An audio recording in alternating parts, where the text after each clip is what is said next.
प्यारे बच्चों, Bhagwati PG college की ऑनलाइन क्लास में आपका स्वागत है। मैं बीएससी पार्ट 3 मैथमेटिक्स में कॉम्प्लेक्स एनालिसिस के बारे में बता रहा था। इसमें मैंने जो टॉपिक चालू किया था वो था partial differentiation. Partial complex differentiation, complex differentiation.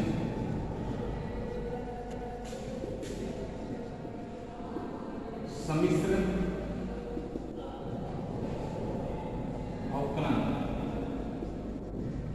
सम्मिश्र अवकलन मैंने आपको काफ़ी चीज़ें बता दी थी। सम्मिश्र अवकलन मैंने आपको टॉपिक बता दिए थे स्टार्टिंग में। सम्मिश्र अवकलन मैंने आपको सम्मिश्र अवकलन के सूत्र बता दिए थे। इसके अलावा सूत्र बता दिया था अवकलन के का। इसके अलावा कोई भी फलन इस बिंदु पर अवकलनीय वो बता दिया था। सातत्य का प्रतिबंध बता दिया, बेसलेस फलन बता दिया। इसके अलावा मैंने बेसलेस फलन के लिए आवश्यक और पर्याप्त शर्त थी, तो मैंने आपको आवश्यक शर्त बता दी। आवश्यक शर्त में कोई भी सम्मिश्र फलन है कोशी रीमान समीकरण को संतुष्ट करता है। आवश्यक फलन के अंतर्गत कोई भी फलन है वो कोशी रीमान समीकरण को संतुष्ट करता है। तो कोशी रीमान समीकरण बताया था आपको, कोशी रीमान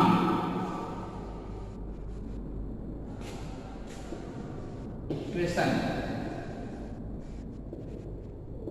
इसको तो CR इक्वेशन,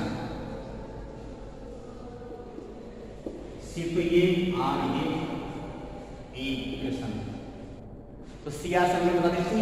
तो CR समीकरण आती है हमारे पास del U upon del x का मान del V upon del y के बराबर, del U upon del y का मान minus del V upon del x के बराबर होता है। ये मैंने आपको कोशी रीमान समीकरण से पहले और टॉपिक बता दिया था, थोड़ा मैं एक तरह से ये।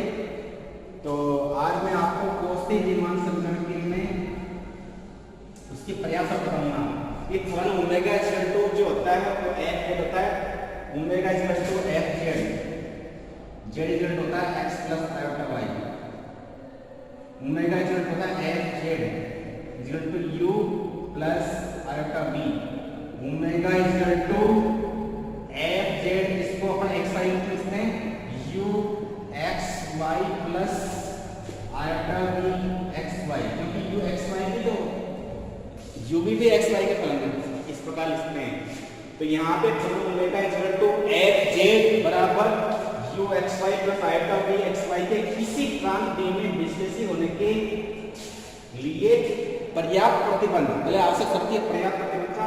पर्याप्त प्रतिबंध है कि u व v के आंशिक अवकलन जो संतत होने संतत है, यानी कि del upon del x, del upon del y, del upon del y, del minus del upon del x संतत है वो, तथा निम्न कोशी रीमान समीकरण को संतुष्ट करते हैं।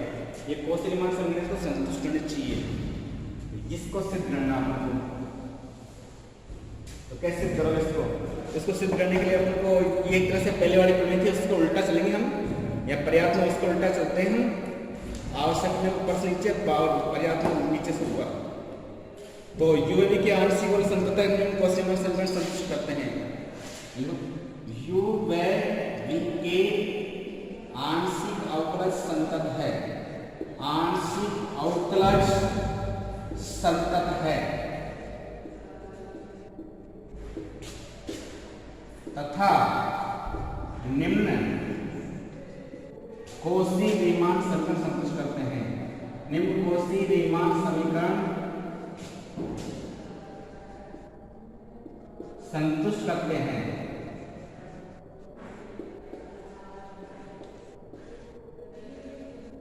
ये कोशी रीमान समीकरण संतुष्ट करते हैं।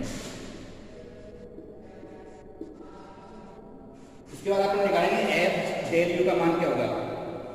तो डेल u का मान निकालेंगे, del u equal to u x plus del x y plus del y minus u x y, इस प्रकार निकालेंगे इसको हम। अब इसमें हम u x plus del x y plus del y minus u x y करेंगे इसको अलग थोड़ा सा और सही करना चाहते हैं अपन। Del u equal to u x plus del x y plus del y, इसमें से ये हटा देते हैं u x y plus del y घटा दिया plus u x Y plus del y जोड़ दिया माइनस यू एक्स वाई, ऐसे लिखते हैं इसको। इसमें घटा दिया अपन ने और यही जोड़ दिया, u x Y plus del y घटा दिया, ये जोड़ दिया, बाकी ऐसे लिख देंगे इसको। अब यहाँ पे एफ जेड और एफ डैश जेड संतत है तो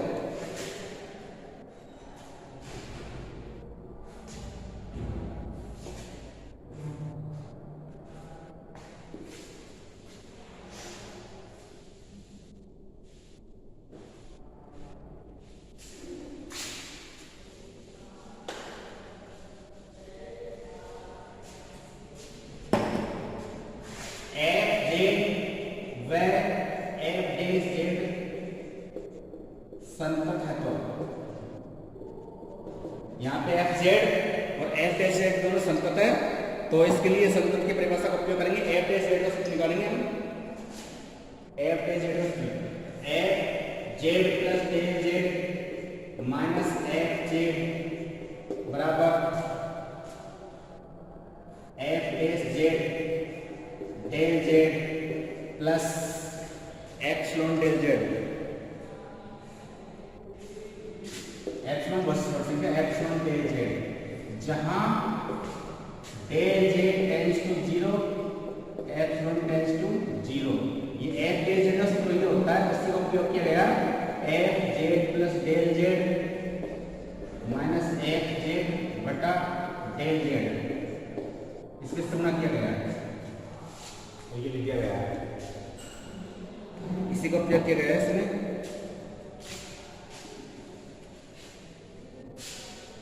इसको हम समीकरण में निकाल देते हैं इसको।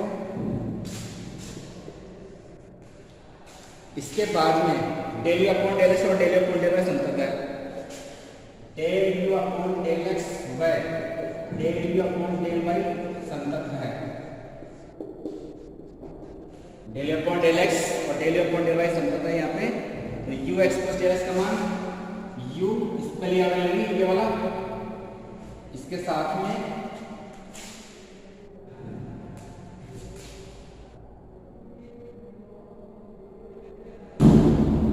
लेते हैं u x plus del x Y plus del Y minus you x Y plus del Y. इसका जो मान होगा वो होगा, इसको अपने सोचते हैं del upon del x plus epsilon 1 del upon del x plus epsilon 1 del x. इसके नीचे डेल लिख देंगे, डेल अपॉन डेल एक्स हो गया एप्सिलॉन 1 जोड़ दिया, जहां डेल एक्स टेंड्स टू 0 तो एप्सिलॉन 1 टेंड्स टू 0। इसी प्रकार इसके समीकरण को डाल देते हैं। इसी प्रकार ये थ्योरी है प्लस से यू ये वाला लो एक्स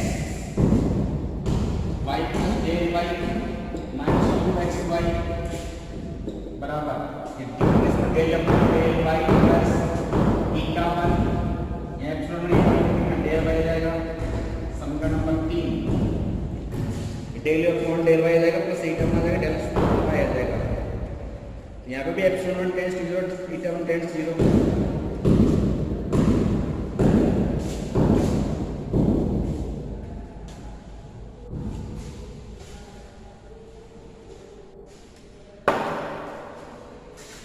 जहां del Y tends to 0, beta 1 tends to 0। अपन को डेल का मान निकालना है, तो दोनों को जोड़ेंगे अपन। समीकरण एक और दूसरा क्या करेंगे हम, समीकरण ए में 2 व 3 से मान रखने पर यानी कि या वाला भाग का मान ये है और इसका भाग का मान ये, दोनों जोड़ेंगे डेल यू के बराबर आएगा, तो डेल बराबर लिखेंगे इसको।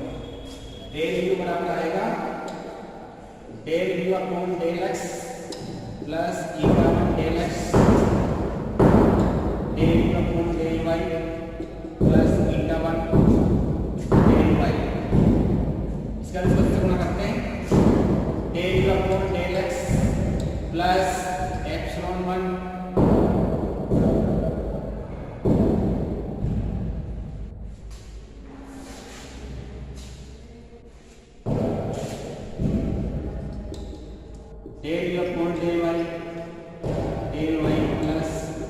Epsilon 1 del x eta 1 del Y, ये मान जाएगा डेल का। इसी प्रकार दूसरा मान करते हैं del upon del Y del B upon del x del upon del y संकट है। ये समीकरण नंबर 4 डाल देंगे इसको अपन। ठीक है, बहुत बड़ी है इसलिए आएगी नहीं इसमें। इसी प्रकार लिखेंगे उसको भी अपना।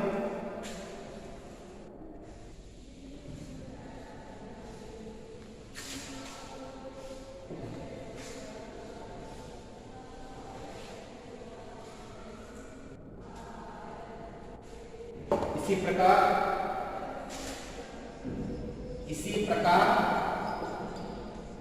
Del B upon del X व del B upon del Y भी संतत है। इसको हम ऐसे लिखेंगे, इसके अकॉर्डिंग लिखा जाएगा डेल बी का मान, डेल बी का मान ले आ रहा है, डेल बी का मान इसके अकॉर्डिंग लिखेंगे यहाँ पे डेल बी इक्वल टू इसके according del B upon del x plus del B upon del y, u के स्थान पर क्या कर देंगे ईटा 1 और एप्सिलॉन के स्थान पर ईटा 2 एप्सिलॉन 2 कर देंगे, बाकी ऐसे रहेगा plus del B upon del Y plus eta 2 del x plus eta 2 del y. समीकरण नंबर 5 रहेगी, जहां del x tends to 0 del Y tends to 0 eta 2 tends to 0 eta 2 tends to 0 epsilon 2 tends to 0 eta 2 tends to 0। अब इसके बाद में अपन को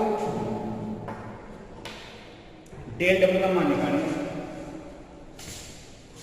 omega equal to u plus iota b, del omega का मान del u plus iota del b. तो del डब्ल्यू का मान निकालना, डेल यू का मान अपने पास है, डेल का मान अपने पास है। डेल डब्ल्यू का मान निकालना, डेल बी का मान हमारे पास है, डेल बी का मान हमारे पास है, तो इसका मान निकालते हैं। अब del W equal to del u plus iota del b. Del डब्ल्यू का मान यहां से लिख देंगे, ये वाला del you upon del x plus del you upon del Y plus epsilon 1 del x plus eta 1 del Y plus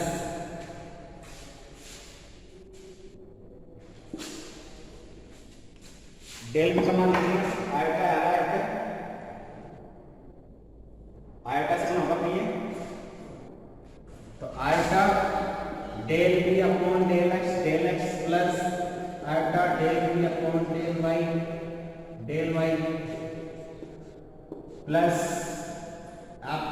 iota epsilon 2 del x plus iota eta 2 del Y. इसका लिखा जाएगा, इसको आयोटा से बना देंगे सबको। इसके बाद में कॉमन लेंगे कुछ, इसमें डेल एक्स छोड़ेंगे, तो मैं कॉमन ले रहा हूँ इसको। कॉमन किस में लेंगे, देखो डेल डब्ल्यू का मान होगा, यहां से डेल अपॉन डेल एक्स आ रहा है, ये आ रहा है, डेल एक्स हम लिखते हैं del you upon del x plus iota del B upon del x del you upon del y, इसके साथ ये वाला plus iota del B upon del Y जाएगा plus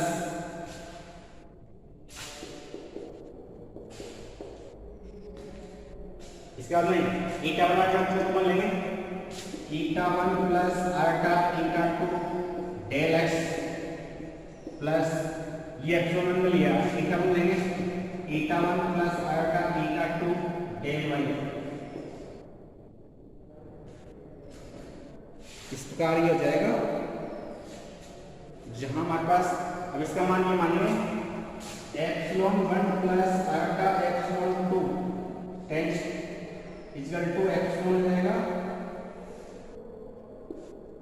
del X tends to 0 और eta 1 plus iota eta 2 tends to eta जाएगा, del by tense to 0 जाएगा, ये सब जा करके। तो इनके मान अपन ये प्रूव करेंगे, जिनके मान ये प्रूव कर देते हैं अपन।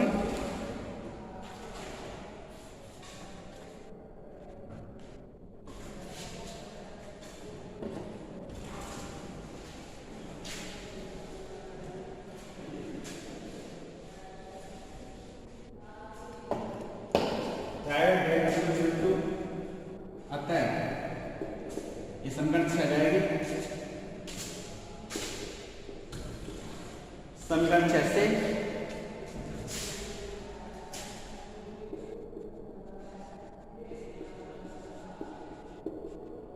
Del W equal to del upon del x plus iota del B upon del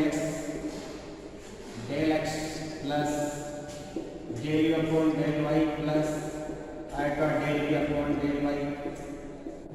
del Y plus epsilon del x plus eta del Y, ये आएगा। इसके बाद में आपके पास समीकरण कॉस से रीमान समीकरण है, उसका उपयोग करेंगे अपना। तो डेल अपॉन डेल एक्स ये ऐसे रहेगा, इन दोनों को समान करना है।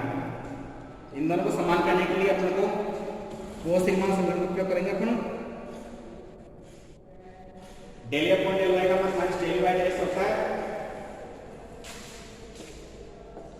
डेल अपॉन डेल एक्स का मान del B upon del y होता है, del b u upon del Y का मान minus del B by del x होता है। तो अपन इस पहले वाले भाग को चेंज करेंगे, इसको चेंज करेंगे, डेल अपॉन डेल वाई का मान minus del by del x देंगे और डेल अपॉन डेल वाई का मान डेल बाई डेल एक्स देंगे, इसके साथ कर देंगे। तो मैं इसको ऊपर लेता हूँ, नीचे आएगा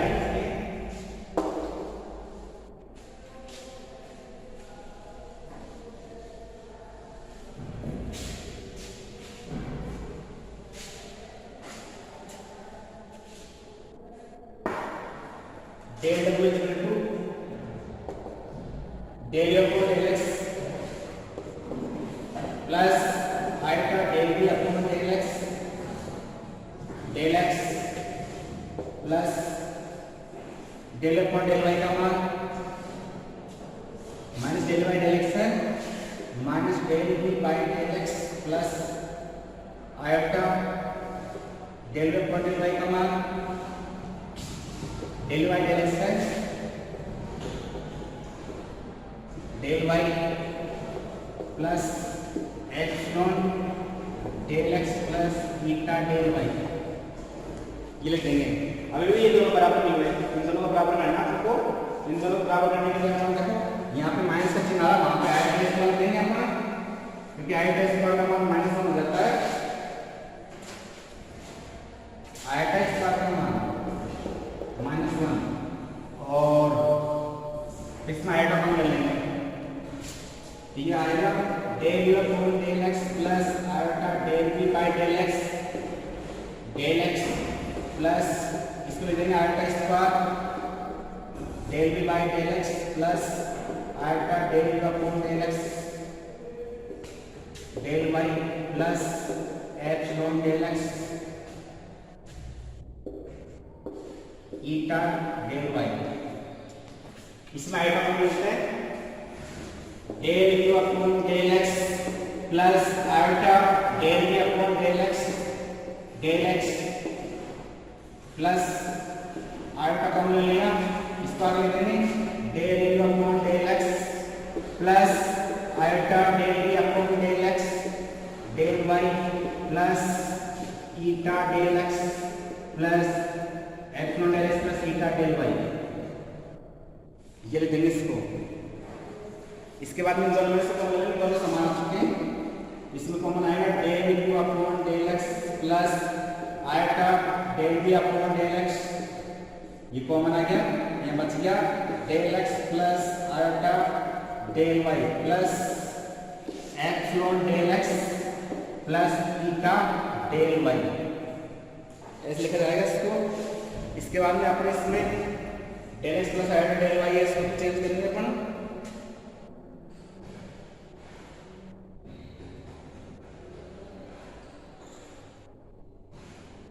इसको डेल जेड दे देंगे।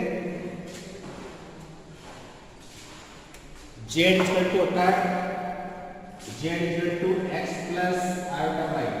डेल जेड का मान जाएगा del x plus iota del Y.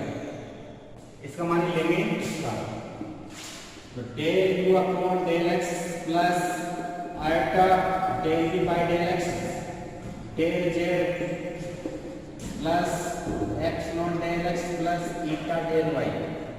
ये डेल डब्ल्यू का मान हुआ, डेल डब्ल्यू का मान हुआ। अब इस बार इसमें लिमिट लगा सकते हैं, लिमिट डेल को आते हैं डेल द्वारा del omega upon del z del you upon del x plus iota del B by del x plus x not del x upon del Z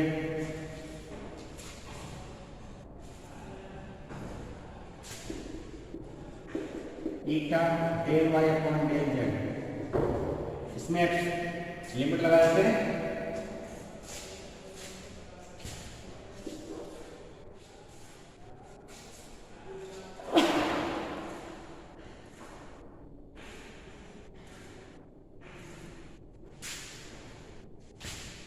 limit del Z tends to 0 del omega upon del z. तो इसको ऐसे लिखेंगे del you upon del x plus iota del B by del x plus बाकी सारे सूत्र जाएंगे, इसमें del Z entry नीचे जाएगा, 0 लिखेंगे इसका मान,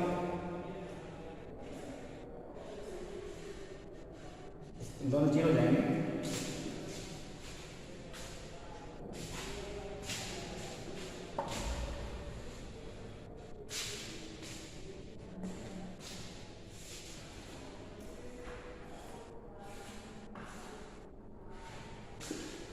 यानी कि del you upon del x plus iota del B upon del x, ये इसका मान हुआ। Limit del omega upon del z का मान हुआ डेल जेड टेंड्स टू 0।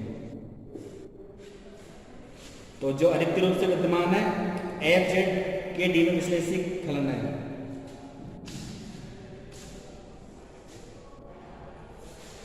जो अधिकतर रूप से विद्यमान है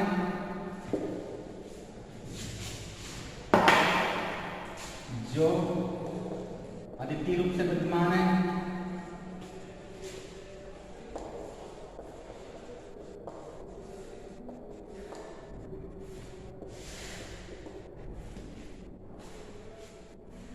अतः एफ जेड प्रांत डी में विश्लेषित करना है। अतः एफ जेड प्रांत डी में विश्लेषित करना है, विश्लेषिक फलन है।